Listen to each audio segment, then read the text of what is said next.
जय माता दी। माँ भगवती की कृपा आप सभी भक्तजनों पर सदा सदा सर्वदा बना रहे। प्रिय भक्तजनों, आज आप श्रवण कीजिएगा नवरात्रि की व्रत कथा।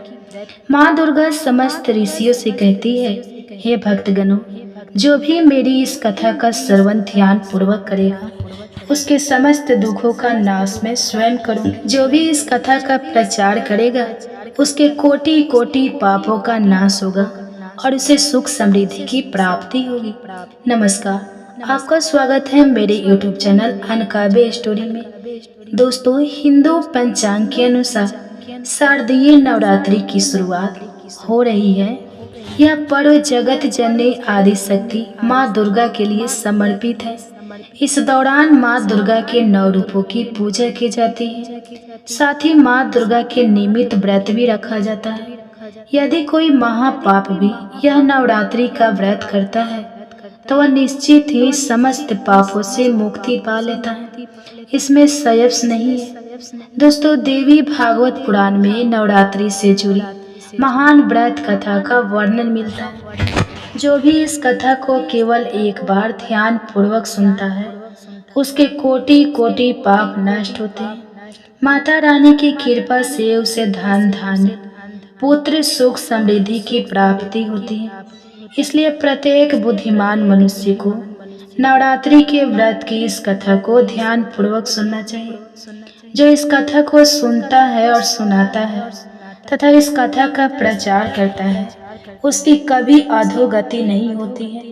आइए आपको सुनाते हैं नवरात्रि व्रत की महान कथा। एक समय की बात है, भगवान शिव कैलाश पर्वत पर ध्यान मग्न होकर बैठे हुए थे। तभी देवर्षि नारद अपने हाथ में वीणा लेकर कैलाश पर्वत पर उपस्थित होते हैं। देवर्षि को देखकर महादेव अत्यंत प्रसन्न होते हैं और उनसे कहते हैं, पधारिए देवर्षि, आज किस प्रयोजन से कैलाश पर आपका आगमन हुआ है। देवर्षि कहते हैं, हे देवाधिदेव, यदि आप पूछ रहे हैं तो बताने की चेष्टा करता हूँ। हे प्रभु, मैं आपके पास नवरात्रि के व्रत का महात्म सुनने के उद्देश्य से आया हूँ। यह व्रत क्यों रखा जाता है? इस व्रत को करने से कौन सा फल प्राप्त होता है? इस व्रत की विधि क्या है तथा इस व्रत के नियम क्या है? कृपया आप मुझे इन सब बातों का ज्ञान प्रदान कीजिए। महादेव कहते हैं, हे देवर्षि, आज आपने उत्तम प्रश्न किया है। आपके माध्यम से समस्त संसार को इस व्रत का महात्म्य पता चलेगा, इसलिए आप ध्यान से सुनिए। आज मैं आपको इस व्रत का महात्म्य सुनाता हूँ तथा इस व्रत को करने की विधि और नियम भी बताता हूँ। किंतु उससे पहले मैं आपको नवरात्रि के व्रत की एक महान कथा सुनाता हूँ। जो भी मनुष्य इस कथा का श्रवण करता है उसके समस्त पापों का नाश होता है, उसकी दरिद्रता का भी नाश होता है। इसलिए आप इस कथा को ध्यान से पूरा सुनिए और इसका प्रचार कीजिए। देवर्षि कहते हैं, हे प्रभु, कृपया आप मुझसे वह कथा कहिए। मैं इसे ध्यान से पूरा सुनूंगा और इसका प्रचार करूंगा। तब भगवान शिव देवर्षि नारद को कथा सुनाने लगते हैं। हे देवर्षि, पूर्व काल की बात है, कौशल देश में एक अत्यंत दीन दरिद्र धनहीन एवं विशाल कुटुंब वाला सुशील नाम का एक वैश्य रहता था। उस वैश्य की अनेक संतानें थी जो कोई काम नहीं करती थी और धन के अभाव से हम हमेशा दुखी रहा करते थे। उनके पास करने के लिए भी कोई उद्योग नहीं था। रात्रि में जो कुछ भी खाने को मिल जाता वह वैसे उसे अपनी संतानों को खिला देता था और जो कुछ भी बच जाता उसी से अपना पेट भर लेता था। पूरा परिवार दिन भर भूखा रहता था और केवल रात्रि को ही कुछ थोड़ा सा अन्न खा लिया करता था। इस प्रकार से वह वैसे स्वयं भूखा रहकर दूसरों का काम करके अपने परिवार का पालन पोषण कर रहा था। वह वैसे स्वभाव से अत्यंत निर्मल और सज्जन था। वह धर्म प्रायण, शांत, सदाचारी, सत्यवादी, क्रोध न करने वाला, धैर्यवान और अभिमान रहित था। वह प्रतिदिन देवताओं और पितरों का पूजन करता था अपने द्वार पर आए हुए अतिथियों की पूजा किया करता था और सभी को भोजन कराने के बाद जो कुछ भी बचा था उसी से अपना गुजारा चला लिया करता था। कुछ समय बीतने के बाद एक विद्वान ब्राह्मण उस सुशील नाम के वैश्य के घर पर आया। सुशील ने ब्राह्मण को दान देकर उनका स्वागत सत्कार किया तथा उन्हें हाथ जोड़कर प्रणाम करके अत्यंत व्याकुल होकर उस ब्राह्मण से इस प्रकार से कहने लगा, हे ब्राह्मण देवता, यदि आप हमारे अतिथि धर्म से प्रसन्न हैं तो क्या हम आपसे कुछ पूछ सकते हैं? वह ब्राह्मण कहने लगा, हे महात्मा, आपकी चर्चा तो चारों तरफ है कि आप एक महान दानी हैं। आप अतिथियों का स्वागत प्रेम से करते हैं, इसी कारण से मैं आपके पास आया हूँ। कृपया आप संकोच ना करते हुए आपकी जो भी शंका हो पूछ लीजिए। तब वह वैसे कहता है, हे ब्राह्मण देवता, कृपया करके आप मुझे बताइए कि मेरी दरिद्रता का नाश निश्चित रूप से कैसे हो सकता है। इस दरिद्रता के कारण मैं अपने परिवार का पालन पोषण नहीं कर पा रहा हूँ। हे ब्राह्मण देवता, मुझे धन की अभिलाषा नहीं है, किंतु मैं आपसे कोई ऐसा उपाय पूछ रहा हूँ जिससे मैं अपने कुटुंब का पालन पोषण करने के लिए समर्थ हो जाऊं। मेरे पुत्र पुत्रियां भूख से पीड़ित होकर भोजन के लिए बहुत रोते और मेरे घर में इतना भी अन्न नहीं रहता कि मैं उन्हें मुट्ठी भर अन्न दे सकूं। उनका दुख मुझसे देखा नहीं जाता। आज मैंने अपने रोते हुए बालकों को घर से निकाल दिया है और वे कहीं चले गए, इसलिए मेरा हृदय शोका अग्नि में जल रहा है। धन के अभाव में मैं क्या करूं? मेरी पुत्री भी विवाह के योग्य हो गई है, किंतु उसका विवाह करने के लिए मेरे पास कुछ भी नहीं है। कन्यादान का समय भी बीता जा रहा है। हे विपद, इसी कारण से मैं चिंतित हूँ। हे दया निधान, आप तो विद्वान हैं, आप अवश्य ही मुझे कोई ऐसा तप मंत्र व्रत तथा उपाय बताइए जिससे मैं अपने परिवार का पालन पोषण करने में समर्थ हो जाऊं। हे महाभागी, हो सकता है कृपया आप अपने ज्ञान के बल से विचार करके मुझे कोई उपाय बताइए।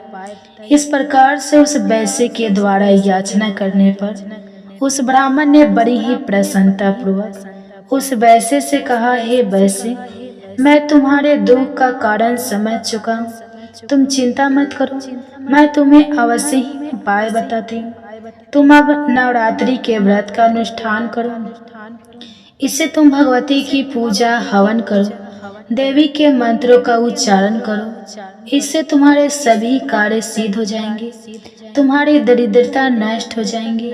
हे वैश्य, नवरात्र नामक इस पवित्र तथा सुखदायक व्रत से बढ़कर इस पृथ्वी लोक पर अन्य कोई व्रत नहीं है। यह व्रत सदा ज्ञान और मोक्ष देने वाला है, सुख तथा संतान की वृद्धि करने वाला है एवं शत्रुओं का पूर्ण रूप से विनाश करने वाला है। वनवास गमन के दौरान देवी सीता के वियोग में अत्यंत दुखी होकर श्री राम ने किष्किंधा पर्वत पर इस व्रत को किया था। इसी व्रत के प्रभाव से उन्होंने महासागर पर सेतु की रचना करके रावण और उसके पुत्रों का संहार किया था और सीता को प्राप्त किया था।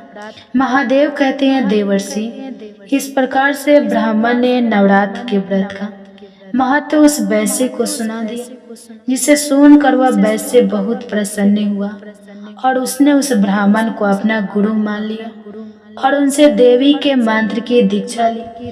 तत्पश्चात उस वैश्य ने अत्यंत भक्ति पूर्वक नवरात्रि में उस मंत्र का जाप किया और अनेक विधि तथा उपायों से भगवती का पूजन किया। इस प्रकार से उस वैश्य ने 9 वर्षों तक नवरात्रि के व्रत का अनुष्ठान किया। फिर 9वें वर्ष के अंत में अष्टमी तिथि को अर्धरात्रि आने पर साक्षात महेश्वरी ने उस वैश्य को दर्शन दिए और कहा, हे पुत्र, मैं तुम्हारी भक्ति और पूजा से अत्यंत प्रसन्न हूँ। तुम्हें जिस भी वर की कामना है संकोच होकर मांग लो, तुम्हें जो चाहिए वह मैं तुम्हें प्रदान करूंगी। साक्षात माँ दुर्गा को अपने सामने खड़ा हुआ देखकर उस वैश्य का अंग अंग कांपने लगा, उसकी आंखों से आंसू झलकने लगे। माँ दुर्गा के उस अद्भुत दिव्य स्वरूप को देखकर वह वैसे हर्ष से उत्साहित होने लगा। फिर उस वैश्य ने माता को प्रणाम करके कहने लगा, हे माँ, मैं आपके दर्शन करके ही धन्य हो गया। माता, आपके दर्शन अत्यंत दुर्लभ है। आप तो सचमुच त्रिलोक सुंदरी, सर्वशक्तिमान, समस्त संसार की जननी है। मुझ जैसे साधारण भक्त को आपने दर्शन देकर बड़ा उपकार किया है। हे माँ, अब मेरे मन में कोई कामना नहीं है। आपके दर्शन से ही मेरे सारे दुख मिट गए। माँ, केवल मुझ पर इतनी कृपा कीजिए कि मेरे पुत्र पुत्रियों को पर्याप्त भोजन प्राप्त हो, जिससे उन्हें नित्य भूखा ना सोना पड़े। सुशील की विनम्रता और उसकी निराशिता स्थिति देखकर माँ दुर्गा ने मधुर मुस्कान के साथ कहा, हे पुत्र, मैं तुम्हारी सच्ची भक्ति और तुम्हारे तप से प्रसन्न हूँ। तुम्हारी दरिद्रता का अब अंत होगा, तुम्हारा घर धन धान्य से भर जाएगा और तुम्हारे परिवार की सारी समस्याएं समाप्त हो जाएंगी। तुम्हारे बच्चों का भी अच्छा भविष्य मिलेगा और तुम्हारी पुत्री का विवाह भी जल्द ही होगा। तुम्हारी पीढ़ियां सुख और समृद्धि से पूर्ण होगी। इतना कहकर देवी दुर्गा अंतर ध्यान हो गई। उसी क्षण सुशील वैश्य का घर प्रकाश से भर गया और उसकी दरिद्रता समाप्त हो गई। देखते ही देखते उसके छोटे से घर की जगह एक विशाल महल खड़ा हो गया। उस महल में स्वर्ण, मणि और बहुमूल्य रत्नों का भंडार भर गया। उसकी सारी संतानें सुख और तृप्त हो गई। सुशील के पास अब न केवल अपने परिवार के लिए अन्न था, बल्कि वह दूसरों को भी मदद कर सकता था। समय बीता और सुशील वैश्य की पुत्री का विवाह धूमधाम से संपन्न हुआ। सुशील वैश्य ने अपनी भक्ति और श्रद्धा को कभी नहीं छोड़ा और माँ दुर्गा के प्रति आभार व्यक्त करता रहा। उसका जीवन अब आनंद और समृद्धि से भरपूर हो गया था। उसके परिवार ने भी माँ दुर्गा के प्रति भक्ति और समर्पण को अपनाया और वे सभी माँ के आशीर्वाद से सुखी जीवन व्यतीत करने लगे। भगवान शिव कहते हैं, हे देवर्षि, इस प्रकार से मैंने आपको नवरात्रि के व्रत की महाकथा सुनाई है। इस कथा को सुनने मात्र से ही नवरात्रि का व्रत सफल हो जाता है। पूरे नवरात्र भर उपवास करने में असमर्थ लोगों के लिए 3 दिन का उपवास भी यथोशक्ति का फल प्रदान करने वाला बताया गया है। भक्ति भाव से केवल सप्तमी, अष्टमी और नवमी, इन 3 रात्रियों में देवी की पूजा करने से सभी फल सुलभ हो जाते हैं। पूजन, हवन, कुमारी पूजन तथा ब्राह्मण भोजन, इनको संपन्न करने से वह नवरात्र व्रत पूरा हो जाता है। इस पृथ्वी लोक में जितने भी प्रकार के व्रत एवं दान है, उस नवरात्र व्रत के तुल्य नहीं है, क्योंकि यह व्रत सदा धन धान्य प्रदान करने वाला, सुख तथा संतान की वृद्धि करने वाला, आयु तथा आरोग्य प्रदान करने वाला और स्वर्ग तथा मोक्ष देने वाला है। विद्या, धन अथवा पुत्र, इनमें से मनुष्य किसी की भी कामना करता हो, उसे सौभाग्य, दया तथा कल्याणकारी व्रत का विधि पूर्वक अनुष्ठान करना चाहिए। इस व्रत का अनुष्ठान करने से विद्या चाहने वाला मनुष्य समस्त विद्या प्राप्त कर लेता है और अपने राज्य से वंचित राजा फिर से अपना राज्य प्राप्त कर लेता है। पूर्व जन्म में जिन लोगों द्वारा यह उत्तम व्रत नहीं किया गया है, वे इस जन्म में रोगग्रस्त, दरिद्र तथा संतान रहित होते हैं। जो स्त्री बधिया, विधवा अथवा धनहीन है, उसके विषय में यह अनुमान कर लेना चाहिए कि उसने अवश्य ही पूर्व जन्म में यह व्रत नहीं किया था। जिस मनुष्य ने दुख तथा संताप का नाश करने वाले, सिद्धियां देने वाले, जगत में सर्वश्रेष्ठ, शाश्वत तथा कल्याण स्वरूपनी भगवती की उपासना नहीं की, वह इस पृथ्वी तल पर सदा ही अनेक प्रकार के कष्टों से ग्रस्त, दरिद्र तथा शत्रुओं से पीड़ित रहता है। हे देवर्षि, अब मैं आपको इस व्रत से जुड़े नियम बताता हूँ, इसे ध्यान से सुनिए।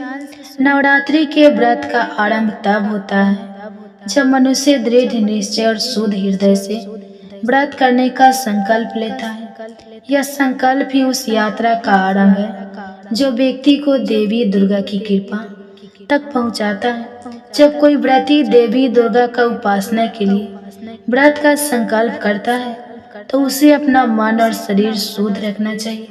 शुद्धता केवल बाहरी नहीं बल्कि मन की आंतरिक पवित्रता भी आवश्यक है। यही कारण है कि व्रत का आरंभ संकल्प से होता है, जिसमें व्यक्ति अपने आप को देवी दुर्गा के चरणों में समर्पित कर देता है। व्रत के दौरान भोजन का विशेष ध्यान रखा जाता है। केवल वही अन्न ग्रहण करना चाहिए जो पवित्र हो और बिना तामसिक पदार्थों के बना हो। यदि कोई पूरे 9 दिनों तक उपवास कर सकता है तो यह श्रेष्ठ माना जाता है, लेकिन यदि शारीरिक कारणों से ऐसा संभव ना हो तो फलाहार या एक समय का भोजन ग्रहण किया जा सकता है। भोजन में सात्विकता होनी चाहिए, अर्थात प्याज, लहसुन और मांसाहार से दूर रहना चाहिए। स्वयं से जीवन जीना ही सच्ची उपासना है। जब तुम देवी दुर्गा की आराधना करो तो उन्हें केवल फूल, धूप और दीपक से नहीं बल्कि अपने हृदय की भक्ति से अर्पित करो। देवी को लाल पुष्प विशेष प्रिय होते हैं, इसलिए उनकी पूजा में लाल फूल चढ़ाना उत्तम है। लेकिन इससे भी अधिक महत्वपूर्ण है अपने मन का पूर्ण समर्पण। पूजा के समय अपने मन को देवी दुर्गा के 9 स्वरूपों में से हर एक रूप के प्रति समर्पित करो। हर दिन एक रूप की पूजा करो और उनकी शक्ति का ध्यान करो। पूजा के साथ साथ उनकी महिमा का गान करना, उनकी कहानियों को सुनना और सुनाना भी अत्यंत शुभ माना जाता है। व्रत के इन दिनों में क्रोध, लोभ, मोह और द्वेष से दूर रहना चाहिए। यह समय है आत्मनियंत्रण और साधना का। अपने मन में सत्य, अहिंसा और संयम के नियमों का पालन करो। इस दौरान अपने शब्दों और कर्मों से किसी का दिल ना दुखाओ। यह व्रत केवल शरीर को कष्ट देने का नहीं बल्कि आत्मा को शुद्ध करने का समय है। जितना अधिक तुम अपने मन और हृदय को पवित्र रखोगे, उतनी ही देवी दुर्गा की कृपा तुम पर बरसेगी। हे नारद, ध्यान भी इस व्रत का एक अभिन्न अंग है। देवी के मंत्रों का जाप करो और उनके स्वरूप का ध्यान करो। जब तुम ओम दुर्गाय नमः मंत्र का जाप करोगे तो वह शक्ति और साहस को उत्पन्न करेगा। ध्यान में बैठकर देवी के दिव्य रूप का चिंतन करो, उनकी महिमा को स्मरण करो, जिससे तुम्हारे भीतर की नकारात्मकता दूर हो जाएंगी और शांति का अनुभव होगा। जब नवरात्रि के अंतिम दिन आते हैं तो देवी की कृपा को पाने के लिए कन्याओं का पूजन करना अत्यंत महत्वपूर्ण है। कन्याएं देवी का ही रूप मानी जाती है, इसलिए 9 कन्याओं को आमंत्रित करके उनकी सेवा करो, उन्हें भोजन कराओ, उनके पैर धोकर आशीर्वाद लो। यह पूजन तुम्हारी साधना को पूर्णता की ओर ले जाएगा। और हाँ, इस व्रत के दौरान तामसिक आहार से दूर रहना आवश्यक है। मांस, मदिरा और तामसिक वस्त्रों से दूरी बनाकर रखनी चाहिए। व्रती को एकदम सात्विक जीवन जीना चाहिए, जिससे उसकी साधना में कोई विघ्न न हो। यह 9 दिन केवल तपस्या के दिन नहीं है, यह आत्मिक जागरण के दिन है। भगवान शिव ने नारद को नवरात्रि के व्रत का महत्व समझाते हुए कहा, यह व्रत केवल संसारिक इच्छाओं की पूर्ति के लिए नहीं बल्कि आत्मा की उन्नति के लिए है। जो श्रद्धा और भक्ति से इस व्रत का पालन करता है वह देवी दुर्गा की कृपा से सारे दुखों से, सारे कष्टों से मुक्त हो जाता है और उसकी सभी इच्छाएं पूर्ण होती हैं। इसलिए हे नारद, जो भी इस व्रत का संकल्प ले उसे तन, मन और आत्मा की पूर्ण पवित्रता के साथ इस साधना को करना चाहिए। इस प्रकार से भगवान शिव ने जो नवरात्रि का महात्म और कथा सुनाई है। दोस्तों, अब जानते हैं नवरात्रि में मिलने वाले संकेतों के बारे में। अगर आपको भी ऐसे संकेत मिलते हैं तो माँ दुर्गा आप पर प्रसन्न है। दोस्तों, नवरात्रि में माँ की पूजा करते समय अगर आपको ऐसा प्रतीत हो रहा है कि माँ की मूर्ति आपको देखकर मुस्कुरा रही है अथवा माँ दुर्गा की होठ हिल रहे हैं, आपको अचानक ही ऐसा महसूस हो कि माँ दुर्गा आपकी तरफ ही देख रही है, तो यह बड़ा ही शुभ संकेत है। यदि आप माँ के चरणों पर अपना माथा टेकते हैं और अचानक ही कोई फूल आपके ऊपर गिर जाता है, तो यह संकेत है कि माँ आपकी भक्ति से अत्यंत प्रसन्न है। आपकी कोई मनोकामना अवश्य ही पूर्ण हो जाएंगे। दूसरा संकेत दोस्तों, यदि नवरात्रि में आपके द्वार पर कोई कन्या लाल वस्त्र धारण करके पधारे हैं, उस कन्या को देखकर आपका मन अत्यंत प्रसन्न हो जाता है, तो यह बहुत ही शुभ संकेत है। आपको उस कन्या को कोई भेंट वस्तु अवश्य देनी चाहिए। साक्षात माँ दुर्गा ही उस कन्या के रूप में आपको संकेत दे रही है। और यदि नवरात्रि में आपके सपने में कोई कन्या दिखाई पड़ती है जो आपको देखकर बार बार मुस्कुरा रही है, तो आपको समझ लेना चाहिए कि माँ आपकी शक्ति से बहुत प्रसन्न है और अब आपके जीवन से बुरा समय समाप्त होने है। तीसरा संकेत, यदि आपको सपने में माँ के पद चिन्ह दिखाई पड़ते हैं और आप अपना पद चिन्हों का पीछा कर रहे हैं, लेकिन आपको माँ दुर्गा कहीं पर भी दिखाई नहीं पड़ती है, आप सपने में माँ को खोजने के लिए इधर उधर भाग रहे हैं, तो यह भी एक शुभ संकेत है। अगर आपको भी ऐसा सपना आता है तो आपके दुखों का अंत होगा। घर में यदि कोई बीमार है तो वह भी पूर्ण रूप से स्वस्थ हो जाएगा। चौथा संकेत दोस्तों, यदि आप माँ दुर्गा की आरती अथवा आराधना कर रहे हैं और आप माँ की भक्ति में पूर्ण रूप से डूब गए हैं और अचानक ही आपकी आंखों से आंसू आने लग जाए, आपके मन में एक विचित्र भाव प्रकट हो जाए जिसे आप समझ नहीं पा रहे, तो यह माँ का ही संकेत है। आपके हृदय में माता ने प्रवेश कर लिया है और अब आपकी कोई इच्छा अवश्य ही पूर्ण होगी। पांचवा संकेत, यदि नवरात्रि में आपके पास माँ दुर्गा की प्रिय वस्तु बार बार आने लगती है, जैसे माँ का श्रृंगार का सामान, माता के लाल फूल, माता की लाल चुनरी आदि चीजें आपके हाथ में बार बार आने लग जाए, तो इसे शुभ संकेत ही समझना चाहिए। तो दोस्तों, इस प्रकार से भगवान शिव जी ने नारद जी को नवरात्रि के व्रत का महात्म्य सुनाया। आपको यह कथा कैसी लगी कमेंट्स करके अवश्य बताएं। जानकारी अच्छी लगी हो तो वीडियो को लाइक जरूर करें, कमेंट्स में जय माँ दुर्गा अवश्य लिखें, साथ ही हमारे चैनल को सब्सक्राइब करें। आप सभी का दिल से धन्यवाद।